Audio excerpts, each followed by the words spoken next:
We are rolling. Hello. We're back.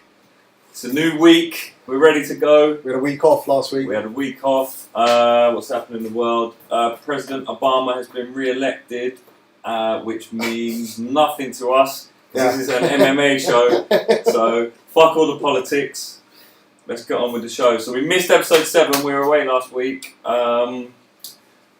What happened? It did start with the highlights of what happened last week, and there was a match that was unfairly scored. A very boring fight. Oh yeah, that was episode 6. Yeah. Yeah, in which... Oh no, that was last week. No, that was last week, yeah. Yeah, because Don Waters pulled out. He won the short straws. Yeah, that's right. Okay. And then his team, he could have picked a fight or picked someone else, so he picked someone else. Right, so this is us trying to review the previous episode without actually having seen it. Yeah, but basically, according to Dana White, the worst fight he's ever seen in the history of TUF. That says it all.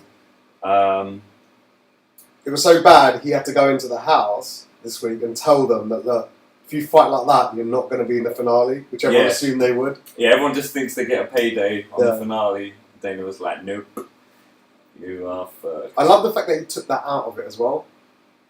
Like, what do you mean? That took them out of the fact that, okay, you can't be boring now. There's no room for you in the UFC at all. Yeah, it's true. Because too many fights, they're exciting at the beginning, and then when they get halfway through into the qualifying stages, I don't know, it's the fear of losing, I think. It is. It gets so tactical. It's just so much just dirty boxing and wrestling. That's what ends up happening to the fight. So I think Dana White's aware of that as well, and I think he's aware that the viewing figures are down. Yeah. For the show. So I always feel like sometimes when it starts, it should say previously on the Ultimate Fighter, ratings hit an all-time low. I think they are. I think they're steadily getting slower down. So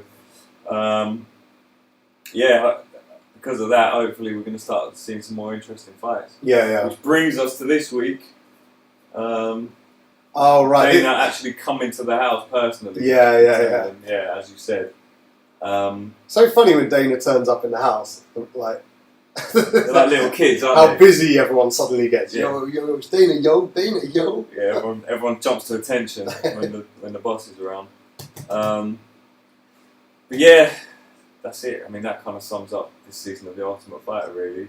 Like, this episode... Dana White's having to step in to progress the story. Yeah, try and boost it a little bit. He's doing a bit of Vince McMahon. Yeah, that's what it felt like. Yeah. This episode felt like this is the Dana White episode, because it starts off with him going mental, saying about how the fight. He comes in and changes the rules all of a sudden. Yeah. And then at the end he's vindicated. Yeah, so he won. Yeah, the Dana White episode. And the viewers won as well, which was nice.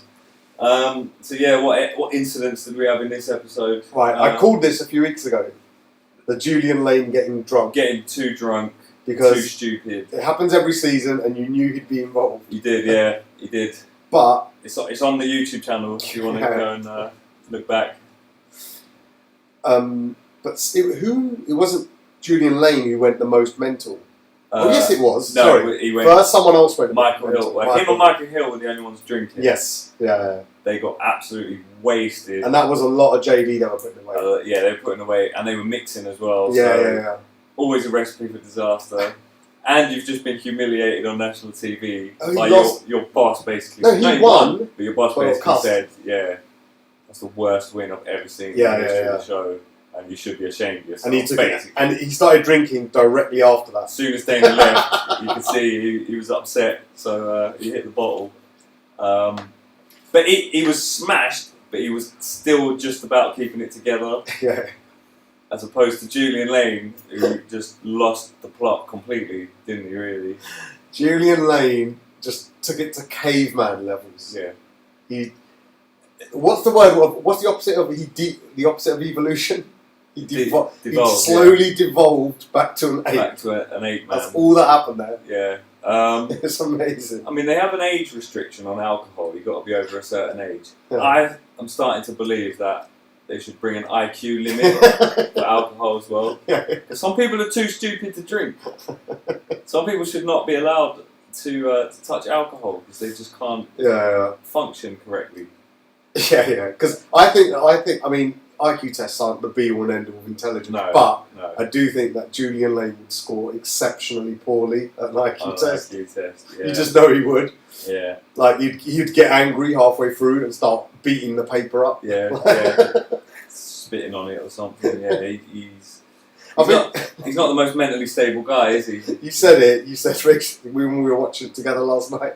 Chris said Julian's going retard rage. Yeah, retard rage. That's exactly what it was. When I was watching, that sums it up really for me. Like he was being so aggressive, and to an outsider, they're thinking like, "Oh my god, he's going to hit someone. He's going to go mad." But as fighting fans now, we kind of watched it knowing that he's not going to hit anyone. He spent way too long. No, and we've watched enough episodes of The Ultimate Fighter now. You can see if it's genuinely going to kick off.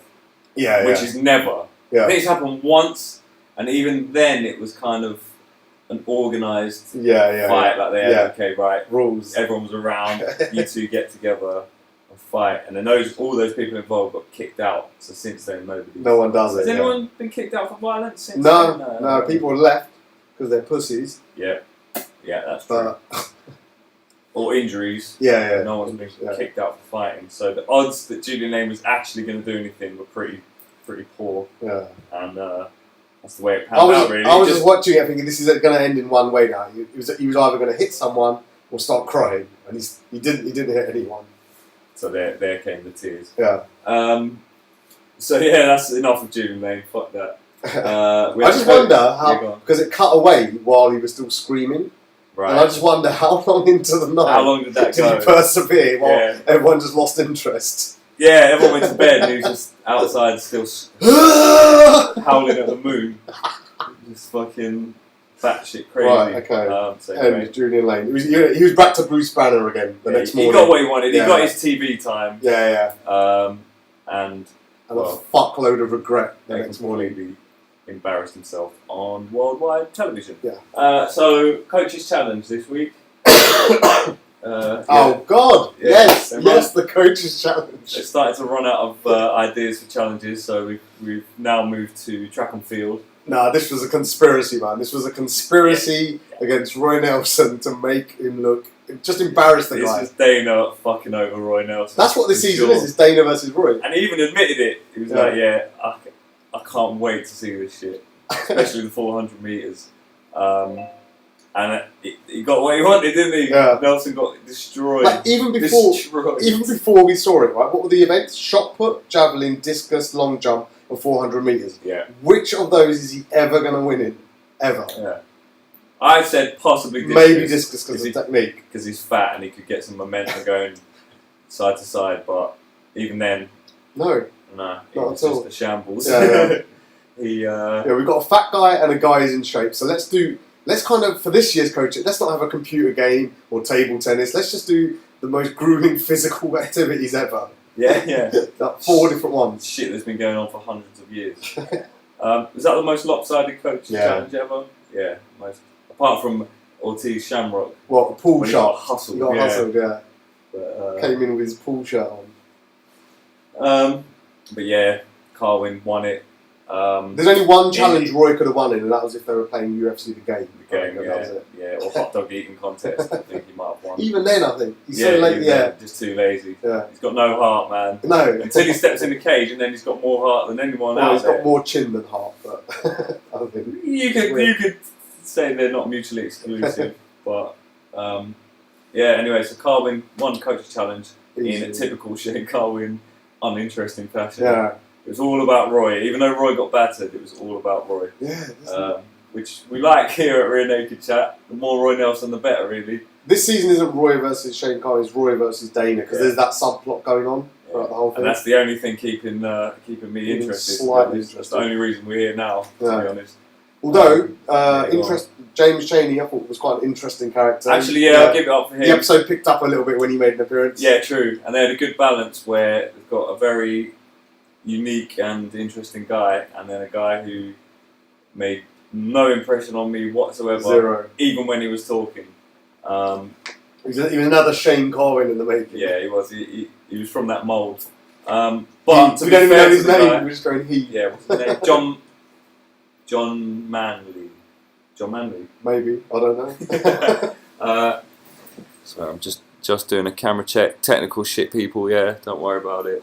But yeah, to be fair to John Manley, once they got in the cage, he looked good, mate. Yeah. Oh, what happened in this fight? A lot of jiu-jitsu. No, longest triangle ever. Longest triangle ever. A new record, except for the amount of time a triangle's been held on a person. Yeah. And I think I remember you saying, "Where's Rogan?" Because blatantly he's doing something wrong. Yeah, because to us, dumbass fucking. It looked tight. It looked like he had it locked in, and we couldn't. We were like, okay, he's going to tap, and then he didn't tap, and then he didn't tap, and then he didn't tap, and then he suddenly realised that he could punch the fuck out of James's face, and that's what he did. He gave his face a beating. Yeah, because he had it stuck at one point. And he just kept hitting it. Yeah, because for a while it was just him holding off the triangle. Yeah. But then it's almost like he suddenly went, oh look, there's his face. Repeated punches to the face, and there was nothing he could do about it. And then the tide turned. He finally got out of it, and then slapped a guillotine on the motherfucker. Guillotine, yeah, just got on top of him and just done Guillotine, deal. sunk it in, got bitten. Oh yeah, there was a twist in the tail. Yeah, there was a twist in the tail. You bit him. Yeah, but I will give credit where it's due. He came out at the end, was honest about it, and said, you know what? That was my absolute last resort. It wasn't malicious. He wasn't being malicious. He was like, look, I just wanted any way to try and win that fight. That was literally all I had left. Wow, he actually admitted to it. That's crazy. But I've got more respect for him for that. Yeah, true. That's like fair enough. You know what? If he tried to just say it was an accident, or if it was malicious, like I knew I was going to lose, so I was like, fuck him and beat him, then you'd say, yeah, this guy's a bit of a cunt. But he is desperate to win. Because, like, it's probably in the rules, like you can't bite. Yeah. But in the real world, unless someone says he's biting me, the ref's never going to see it. No, true. He did say he's biting me though, didn't he? Did he say it? He did, and the ref ignored him. Yeah. Because really, that's a DQ anyway. Yeah, DQ, there you go. Yeah, that was it. Well, that sums up this week then. Yeah. John Manley won by DQ. And Dana had his resolution to the storyline. Yeah, vindication for Dana. It all ended happily. And Roy Nelson's doing pretty well as far as fights won. Yeah, considering he's doing nothing to coach these people. Yeah. Worst coach ever. Fucking hell. Yeah, for sure. And that's about it. So this was Rear Naked Chat. Yeah. Oh, it's gone off. Screensaver mode. You son of a bitch. There you go. RNC. Place to be on the UTUBE. See you next week. Yeah. See you later. Twitter, Rear Naked Chat.